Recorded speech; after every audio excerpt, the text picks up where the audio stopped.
তো হে এভরিওয়ান, আমি খুশি আপনাদের মাঝে আরও একটি নিউ ব্লগ ভিডিও নিয়ে হাজির হলাম। তো আসসালামু আলাইকুম এভরিওয়ান, আপনারা সবাই কেমন আছেন? আশা করি ভালো আছেন। আমিও আল্লাহর রহমতে ভালো আছি। তো চলুন বাঁধাকপির একটা রেসিপি আপনাদের সঙ্গে শেয়ার করি। তো এটাতে প্রথমে লাগবে আলু। তো আলুগুলোকে আমি ভালোভাবে ধুয়ে নিচ্ছিলাম সিটি দেওয়ার জন্য। তো আলুগুলোকে ভালোভাবে ধুয়ে নিয়েছি। এখানে আমি 3টা আলু নিয়েছি। তো ভালোভাবে সিদ্ধ হওয়ার জন্য আলুগুলোকে আমি ফালি ফালি করে কেটে নিয়েছি এবং সিটি দিব, তাহলে অতি দ্রুত আমার আলুগুলো সিদ্ধ হয়ে যাবে।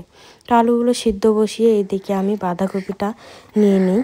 তো বাঁধাকপি থেকে যে এরকমভাবে ভালো করে একটা একটা করে সব পাতাগুলোকে খসিয়ে নিতে হবে। এটা কিন্তু খুবই কঠিন একটা কাজ, আমার কিন্তু অনেক সময় লাগছে এটা খুলতে। তো কিন্তু এটা কিন্তু অনেক সাবধানে করতে হবে যেন পাতাগুলো না ভেঙে যায়।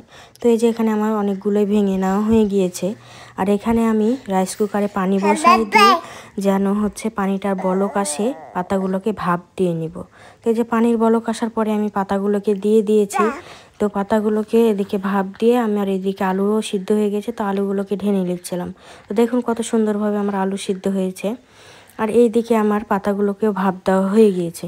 তো পাতাগুলোকে ভাপ দেওয়া হয়ে গেলে আমি এটা তুলে নেব ঠান্ডা হওয়ার জন্য। তো তুলে নিয়ে একটা বড় খঞ্চাতে একটা একটা করে সব সাজিয়ে দিয়ে ফ্যানের নিচে রেখে দিতে হবে, যেন এটা ভালোভাবে ঠান্ডা হয়। ভালোভাবে ঠান্ডা না হলে কিন্তু এই রেসিপিটা হবে না। তো ওইদিকে ঠান্ডা হতে দিয়েছি, আর এদিকে আমি আলুর পুরটা বানিয়ে নেব। সেই জন্য এখানে আমি কড়াই গরম করতে দিয়ে দিয়েছি। তো কড়াইটা গরম হয়ে গেলে আমি বেশ খানিকটা তেল দিয়ে দেব। তো তেল দেওয়া হয়ে গেলে তার মধ্যে পেঁয়াজ কুচি এবং মরিচ কুচি দিয়ে দেব। তো পেঁয়াজ আর মরিচ কুচিটা ভালোভাবে বাদামি রঙের করে ভেজে নিতে হবে। তো এই দুইটা বাদামি রঙের করে ভাজা হয়ে গেলে তার মধ্যে কিছুটা আদা বাটা এবং রসুন বাটা দিতে হবে। তো আদা বাটা এবং রসুন বাটাটাকেও ভালোভাবে একটু ভেজে নিতে হবে, না হলে কাঁচা কাঁচা গন্ধ বের হবে। তার মধ্যে আমি দিয়ে দিয়েছি হলুদ, মরিচ, স্বাদ মতো লবণ। তো সব কিছু উপকরণ দেওয়া হয়ে গেলে আমি মশলাটাকে ভালোভাবে ভেজে নেব। ভেজে না নিলে কিন্তু একটা কাঁচা কাঁচা গন্ধ বের হবে মশলার। তো তারপরে আমি এটা ভেজে নেওয়া হয়ে গেলে আমি আলুগুলোকে দিয়ে দেব। তো আলুগুলোকে দিয়ে কিন্তু বেশ খানিকক্ষণ ধরে নাড়তে হবে, নেড়ে নেড়ে ভালোভাবে ভেজে নিতে হবে। তো আলুগুলো ভেজে নেওয়া হয়ে গেলে এইদিকে আমি এই যে এখানে পুর তৈরি করে নিয়েছি, মানে পাতাগুলো ঠান্ডাও হয়ে গেছে, তখন আমি পুরটা পাতার ভিতর দিয়ে একটা শেপ দিয়ে নিয়েছি।